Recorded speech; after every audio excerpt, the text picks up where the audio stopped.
30 तारीख को। बिस्मिल्लाहिर्रहमानिर्रहीम। अस्सलाम वालेकुम वरहमतुल्लाहि वबरकातुहू। क्योंकि वक्त बहुत कम है और आज सुबह में दोपहर में अल्हम्दुलिल्लाह 1-1.5 घंटा मुझे मुस्तफ़ाबाद की विधानसभा में पैदल दौरा करने का मौका मिला। मैं आपसे सिर्फ इतनी बात करने आया हूँ कि याद रखिए, हमारे देश में इस तरह का एक माहौल पैदा कर दिया गया है कि जो लोग ये तय करते हैं कि कौन वतन का वफादार है और कौन वतन से कम मोहब्बत करता है, कौन नेशनलिस्ट है, कौन एंटी नेशनल है, कौन करप्ट है, कौन सेकुलर है या कम्युनल है। मैं आपके सामने सिर्फ ये अर्ज करने आया हूँ कि हमारे वतन अजीज में ऐसी ताकतें हैं जो यही चाहती हैं कि वो जो तय करेंगे कि ये वफादार है, ये सेकुलर है और पूरा देश उन्हीं के जो स्क्रिप्ट को फॉलो करेगा, उनको माना जाएगा, उनको मान सम्मान मिलेगा। मैं आपसे कह रहा हूं कि आप जानते हैं कि बीजेपी मरकज में हुकूमत है, मोदी वजीर आजम है, दिल्ली का मुख्यमंत्री केजरीवाल है। लोग मुझसे आकर, नौजवान और हमारी माँ और बहनें कहती हैं कि कैसा राज है कि जहां पर जुल्म और जोर और जबरदस्ती की जाती है, ये कैसा राज है कि जहां पर एक ही समुदाय को निशाना बनाया जाता है। तो मैं आपसे सिर्फ यह बताना चाह रहा हूं, याद रखिए, अगर आप फिरौन से नफरत करते हैं, अगर आप फिरौन से नफरत करते हैं तो फिर आपको मूसा का साथ देना पड़ेगा। अगर आप फिरौन से नफरत करते हैं तो मूसा का साथ देना पड़ेगा। सिर्फ ये कहकर खामोश नहीं बैठ सकते 5 तारीख के दिन आप कि हम फिरौन से नफरत करते हैं, मगर वोट किसको दे हमको नहीं मालूम। अगर फिरौन से नफरत है तो मूसा का साथ देना पड़ेगा। अगर यजीद से नफरत है तो फिर हुसैनी लश्कर का साथ देना पड़ेगा। ये वक्त 5 तारीख का दिन आपको ये तय करना है कि आप अगर फिरौन को हराना चाहती हैं तो आपको मूसा बनना पड़ेगा। अगर आप वक्त के यजीदों को शिकस्त देना चाहती हैं तो आपको हक के अलंबरदार बनकर सच्चाई का साथ देना पड़ेगा।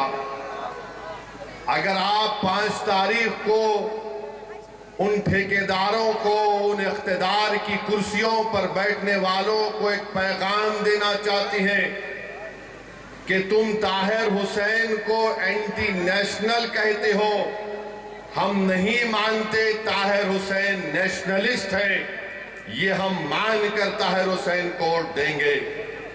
अगर कोई ये कहेगा कि ताहिर हुसैन कम्युनल है तो हम उनको बताएंगे 5 तारीख के दिन कि ताहिर हुसैन ना कम्युनल है, ना असबियत का मजाहरा करता है। हमको अपनी वोट की ताकत से ये बताना पड़ेगा इन तमाम लोगों को कि तुम जो तय करोगे हम उसको नहीं मानोगे। तुम अगर एंटी नेशनल बोलेंगे तो हम नेशनलिस्ट बोलेंगे। तुम अगर हमको गाली दोगे तो हम समझेंगे कि हाँ यही तारीफ के काबिल है। तुम हमारे मुकद्दर के फैसले तय नहीं कर सकते। हम तुम्हारे ज़रक़रीब गुलाम नहीं है कि तुम जो तय करोगे हम उसको फॉलो करते जाएंगे। यही जमहूरियत की खूबसूरती है कि आपको ये तय करना है कि कौन किसका साथ देगा 5 तारीख के दिन। मैं आपको बता रहा हूं कि मुस्तफाबाद की जनता के लिए एक बेहतरीन मौका है कि ताहिर हुसैन आपके इसी गली कूचों में का रहने वाला, यहीं पर पला और पोसा, यहाँ पर हमारे बुजुर्गों ने उसकी सरपरस्ती की, यहाँ के हमारे ज़ईफ माँ और बहनों ने उसके लिए दुआ की, यहाँ के नौजवानों ने देखा कि जब बुरा वक्त आया था, तूफान थी, आंधी थी, खाक और खून के दरियाओं में हमको डुबाने की कोई कोशिश कर रहा था, अगर कोई मर्द मुजाहिद बनकर सामने खड़ा था फिरौन के, तो उसका नाम ताहिर हुसैन था। तो ये बात का फैसला और आपको याद रखना पड़ेगा। तो ताहिर हुसैन मुस्तफाबाद का है। अब जो केजरीवाल छोटे रिचार्ज का उम्मीदवार है, क्या वो मुस्तफाबाद का है? क्या वो मुस्तफाबाद का है? क्या भाजपा का उम्मीदवार मुस्तफाबाद का है? क्या कांग्रेस का उम्मीदवार मुस्तफाबाद का है? तो आप किसका साथ देंगे, जो मुस्तफाबाद का है या जो बाहर का है? अब कल आकर यही लोग मेरे बारे में बोलेंगे ये तो हैदराबाद से उड़कर आया था, ये क्या बाहर अंदर की बात कर रहा है। उसका भी जवाब देकर जाता हूं ताकि खर्जा बाकी ना रहे। भारत का हर घर जहां पर मूसा और हुसैन के मानने वाले हैं वो मेरा घर है, मैं उस घर का फर्द हूं। तो मुस्तफाबाद मेरा था, है और रहेगा। तुमको बोलना पड़ेगा कि फिरौन कौन है, मैं तो कह रहा हूं कि फिरौन कौन है बता के जा रहा हूं। तो मेरे अजीज दोस्तों और बुजुर्गों, मुस्तफाबाद की तरक्की के लिए, मुस्तफाबाद के अमन को मजबूत करने के लिए, यहाँ पर दोबारा दंगे ना हो, यहाँ पर किसी की जान ना जाए, यहाँ पर कोई बच्चा यतीम ना हो, यहाँ पर किसी को कोई नुकसान ना हो, इस बात की मैं गारंटी आपको दे रहा हूं कि आप ताहिर हुसैन को कामयाब करिए। मुस्तफाबाद में विकास होगा, मुस्तफाबाद में अमन होगा। ये तमाम गारंटी देने वाला ये छोटा रिचार्ज भारत में सबसे बड़े दो झूठे हैं। एक का नाम, दो झूठे हैं, एक का नाम, दूसरे का नाम, बस। तो दो हैं ये लोग। अब एक झूठ बोलने वाला बोल रहा है कि मैं मुस्तफाबाद में पानी नहीं पिला सका। पानी की किल्लत है, पानी मुस्तफाबाद में आता है। तो केजरीवाल बोल रहे हैं जहर आ रहा है हरियाणा से, मैं कैसा पिलाऊं मुस्तफाबाद की जनता को। हम केजरीवाल से पूछना चाह रहे हैं तुम ये जहर पीकर बीमार पड़े या नहीं पड़े, हमको बताओ प्रूफ। तुम तो यही पानी पी रहे ना। मगर नहीं, केजरीवाल दिल्ली की जनता को, मुस्तफाबाद की जनता को, ओखला की जनता को पीने का पानी नहीं पिलाए।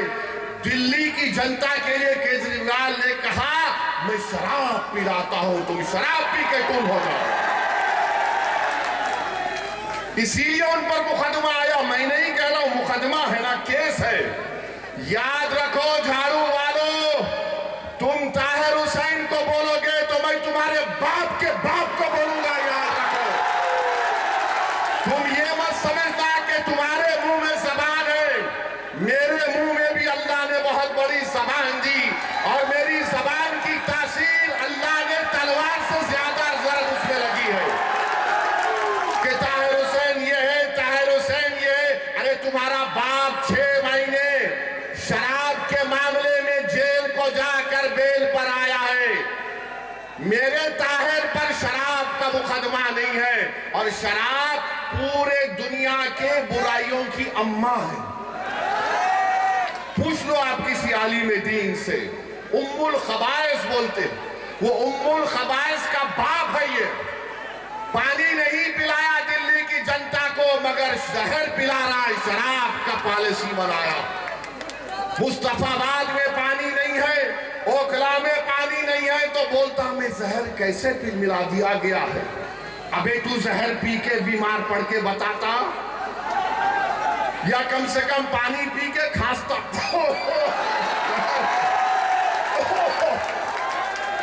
वो भी नहीं। मगर हर बार एक नया ड्रामा करता है।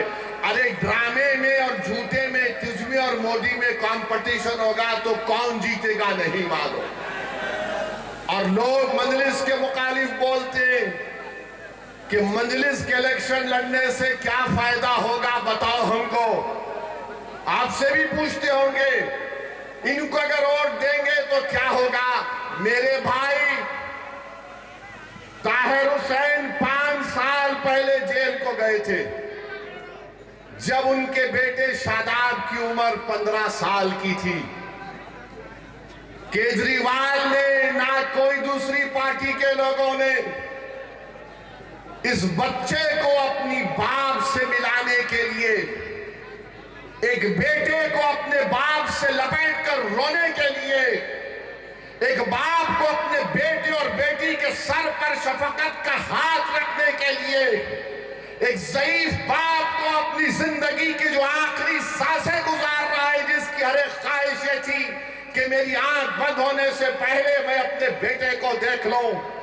एक हमारी बहन जो 5 साल से नहीं मालूम कितनी आहें भरती होंगी अपने शौहर को देखने के लिए। अरे मजलिस से 5 साल के बाद एक बाप को, एक शौहर को, एक बेटे को अपने खानदान से मिला दिया। ये हमारी पहली कामयाबी है, ये हमारी पहली कामयाबी है। अब दूसरी कामयाबी मुस्तफाबाद की जनता देगी 5 तारीख के दिन इंशाअल्लाह ताला। आप देंगे ना। ताहिर जेल को जाएगा 3 तारीख को, मगर जनता की अदालत में आप उसको रिहा करवाएंगे। यहां का नया विधानसभा का आप विधायक बनाएंगे ताकि दिल्ली की विधानसभा में ताहिर हुसैन जाकर आपके जज्बात की तर्जुमानी कर सके, आपकी एक आजाद सियासी आवाज बन सके, मुस्तफाबाद के तरक्की के कामों को करवा सके। यहां पर मैं 1 घंटा सवा घंटा फिरा हूं। ये जो आम आदमी की पार्टी है, चुल्लू भर पानी में डूब मरना चाहिए तुमको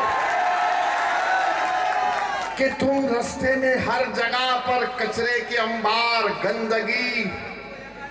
हमारी सिक्योरिटी टीम के लोग, मेरे पार्टी के लोग बोले सर जरा देख के चलिए, खड्डा है इतना बड़ा। मुझे यकीन है कि 5 तारीख के दिन झाड़ू गिरेगी उसमें इंशाअल्लाह ताला। और ये बोलना शुरू कर देंगे अब कल से। हमारे भाषण के बाद हजरत इबलीस के एजेंट भी बहुत है।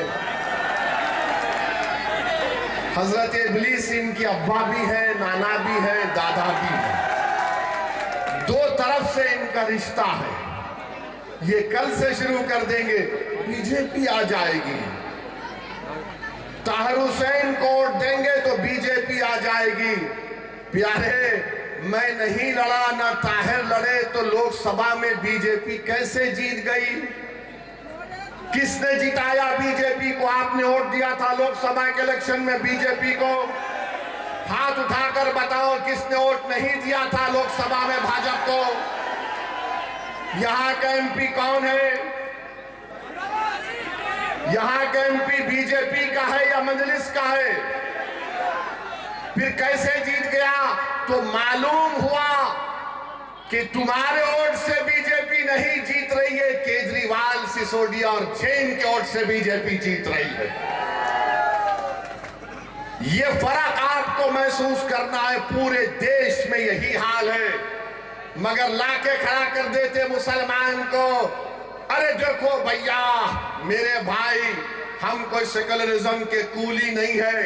50 साल से इन जालिमों को हम अपने कंधों पर बिठाकर, इख्तिदार की कुर्सियों पर बिठाकर, हमारी लाशों पर, हमारे जलते हुए घरों पर, हमारे बच्चों को जेल में डालकर हम इनको इख्तिदार देते, सत्ता देते हैं और हमारे बर्बादियों के महल पर बैठकर अपना महल तामीर करते हैं और उसके बाद बोलते हैं कि ताहिर हुसैन ये है, खुला है। कब तक आप इन बातों का शिकार होंगे? मैं मुस्तफाबाद की जनता से अपील करने आया हूं कि अब की बार आप मुत्तहदा तौर पर अपना एक और ताहिर हुसैन के हक में पतंग के निशान पर बटन दबाकर इन तमाम चीजों को आप एक मर्तबा खत्म करिए। ये एक झूठा प्रोपेगेंडा है कि हमारी वजह से बीजेपी जीतती है। नहीं जीतती हमारी वजह से बीजेपी। बीजेपी जीतती है तो केजरीवाल की वजह से जीतती है। बीजेपी जीतती है अखिलेश यादव की वजह से जीतती है। अरे तुम्हारी वजह से बीजेपी जीतती है, मेरी वजह से नहीं जीतती। तो इनके एक पार्टी के नेता बोले नहीं, आप दिल्ली का चुनाव नहीं लड़े, मगर हैदराबाद में आप जो भाषण दिए थे उसका असर दिल्ली में पड़ गया। मैंने कहा प्यारे, मुझे नहीं मालूम था मैं इतना खूबसूरत हूं कि रात में भी मैं तुझे नजर आता हूं। माने मैं हैदराबाद में जो बोलूंगा उसका असर यहां पड़ रहा है, तो फिर जब मुस्तफाबाद में आकर ये बात कह रहा हूं तो आप पर असर पड़ेगा या नहीं पड़ेगा? आपको 5 तारीख को जवाब देना पड़ेगा। अगर ये जालिम बोलता है कि हैदराबाद में बैठकर मेरी बात का असर दिल्ली में होता है, अल्हम्दुलिल्लाह। बाज लोग पुकारते रहते हैं उनका असर नहीं होता, हम हैदराबाद में बैठते हैं तो ये हो रहा है, तो फिर मुस्तफाबाद में होना चाहिए। मेरे अजीज दोस्तों और बुजुर्गों, आप एक एक चीज को याद रखिए। अदालत ने फैसला दिया है ताहिर हुसैन 3 तारीख तक इंशाअल्लाह ताला मुस्तफाबाद में आकर आपसे मुलाकात करेंगे। सुबह 8 बजे से शाम में 5 बजे तक उनको इस बात की इजाजत दी गई है कि वो अपना इंतखाबी मुहिम इलेक्शन कैंपेन में हिस्सा ले सके। मैं आपसे सिर्फ एक ही अपील करूंगा, जब ताहिर तुम्हारे दरमियान में आएगा तो तुम ताहिर को नहीं देखना, उसके चेहरे में अपने आप को देखो। तुम ताहिर के चेहरे को देखकर ये समझना कि मेरा बेटा है, ये मेरा बाप है, ये मेरा भाई है। तुम जब ताहिर को देखोगे तो रोना नहीं, अपने आंख में आंसू नहीं लाना। हमारे चाहने वालों को बड़ा शौक है कि लपेट लपेट कर रोएंगे। मेरे भाई, अपने दिल और जिगर को मजबूत कर दो। आज हमारा वतन जिस राह से गुजर रहा है, याद रखो, अगर तुम रोने की आदत डालोगे तो वक्त के फिरौन हमको और रुलाएंगे। 50 साल से हम रो रहे हैं, अरे कब तक रोएंगे मुझे बताओ? अब ये वक्त आया है, तुम्हारे सामने दीवाना खड़ा है। अगर तुम मेरे इस बात को, मेरे पैगाम को समझोगे तो आइंदा 50 साल तक हम उनको रुलाएंगे जिन्होंने हमको रुलाया था। हम 50 साल तक उनके आंख में आंसू आएंगे जिन्होंने हमारे फसादात करवा कर हमारे बच्चों को जेल में डालकर उनकी जवानियों को बर्बाद कर दिया। अगर तुम मुत्तहिद होकर ताहिर को कामयाब करोगे तो तुम देखना, जब नतीजा आएगा तो 2 लोग बैठकर अपनी आंख में आंसू लाकर बोलेंगे, जरा हैंकरचीफ लाओ, आंख में आंसू आ गए। वो 2 लोग कौन होंगे? 2 लोग कौन होंगे जब नतीजा आएगा? एक, दूसरा, अब हमको अपने आंख से आंसू नहीं बहाना है। अपने हौसलों को बुलंद रखो, अपने हौसलों को बुलंद रखो, अपने परवरदिगार से अपने रिश्ते को मजबूत रखो, तवक्कल पैदा करो। अरे मेरे भाई, क्या तुम नहीं देखते गाजा में क्या कुछ हो रहा है? 50,000 लोग मर गए, जिसमें से 20,000 तो बच्चे और खवातीन हैं। 11 लाख लोगों के घर बर्बाद हो गए, मगर उनके हौसलों को देखो, वो आज भी कह रहे हस्बुनल्लाह व निअमल वकील। तो अपने हौसलों को बुलंद रखो, कभी अपने हौसलों को पस्त होने मत दो। और आपको ये जो सियासी लड़ाई हम लड़ रहे हैं, इसको 5 तारीख तक शाम में 5 बजे तक अपने के कोर्ट का इस्तेमाल करना है। मुस्तफाबाद के लिए, मुस्तफाबाद के अमन के लिए, मुस्तफाबाद के भाईचारगी के लिए, आपकी आजाद आवाज को दिल्ली के विधानसभा में भिजाने के लिए मेरी आपसे दरमंदाना अपील है कि ताहिर तो जेल को चला जाएगा, मगर मेरे भाई ताहिर को अगर रिहाई दिलाना है तो आपको अपने वोट के जरिए से रिहाई दिलवाना है। कानून तो अपना काम करेगा। जिन वक्त के फिरौनों ने ताहिर को जेल में डालकर समझा था कि हम इसको बदनाम करके गुमनाम कर देंगे, मजलिस ने और ओवैसी ने कहा कि तुम जेल में डालोगे तो हम शिफा और ताहिर को जनता में लाकर खड़ा करेंगे। अब जनता ने आपके सामने है, जनता को अपने जमहूरी अंदाज में अपने के कोर्ट का इस्तेमाल करके ताहिर हुसैन को कामयाब करिए। ये आपकी कामयाबी होगी और इंशाअल्लाह ताला मैं भी आऊंगा, ताहिर को मिलूंगा। मैं भी देखना चाह रहा हूं अपनी आंखों से ये कैसा बना हुआ है जिसने इतनी बेबाकी के साथ उन गरीब और मजलूमों के लिए अपना सब कुछ कुर्बान कर दिया। आप तमाम का बेहद शुक्रिया और उम्मीद करता हूं कि 5 तारीख के दिन मुस्तफाबाद के आसमान और फिजाओं में पतंग का निशान लहराएगा। इत्तेहाद की फिजा यहाँ पर पैदा हुई है। मैं मुबारकबाद देता हूँ आपको, अपने इत्तेहाद को मजबूत रखिए। अस्सलाम वालेकुम व रहमतुल्लाहि व बरकातुहू।